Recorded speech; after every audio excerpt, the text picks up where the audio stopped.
In this video, we will learn how to block and unblock someone on Fortnite. So in Fortnite, if you need to block someone from your friends list, all you need to do is firstly get into the game. After getting into the game, from the top right hand side of your screen, click on the profile picture icon.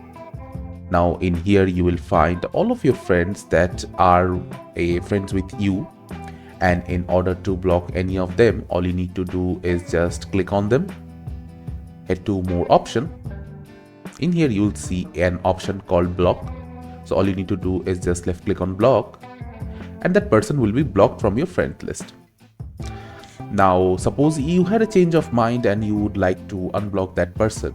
In that scenario, all you need to do is head to this profile icon yet again, scroll down until you find the blocked section.